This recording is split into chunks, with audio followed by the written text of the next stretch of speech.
Markets end February right where it began, in tariff purgatory. We're in with our monthly market recap. The S&P ends down 1.4% in February as tariffs dominate headlines. So what happened? Well, if you recall, we ended January with the promise of tariff details coming soon. The White House announced 25% tariffs on Canada and Mexico and 10% on China. However, Mexico quickly moved to negotiate a deal to delay the tariffs until March, while Canada followed suit with their own deal soon after. China, on the other hand, pursued their own retaliatory tariffs instead.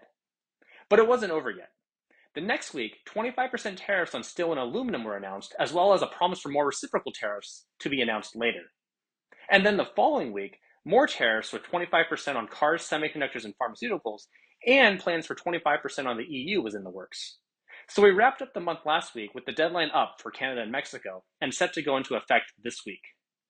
Meanwhile, the macro started to deteriorate as well during the month. We saw January's inflation come in hotter than expected, with concerns to rise further on potential tariff impact. Stubborn inflation continues to be an ongoing issue for the Fed and likely continues to push out further rate cuts. However, more concerning was consumer confidence tumbling.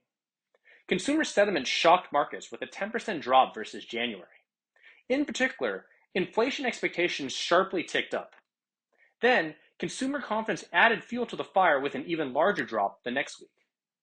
While markets have largely shrugged off tariff impact earlier in the month, consumers don't seem to be taking the same optimistic view. So now March. We're back to where we started with a lot of tariff and trade war uncertainty. As of today, the day before the deadline, it doesn't look like we're getting another delay for Canada and Mexico. The White House reconfirmed tariffs are set to go tomorrow, on Tuesday. We expect March to be another month of tariff drama as more tariffs are both announced and imposed, and we might start to see more retaliatory tariffs in return. We're keeping a close eye on the rising inflation, falling consumer confidence, and potential impact to a previously stabilizing job market. Overall, our near-term sentiment is a little bearish at the moment.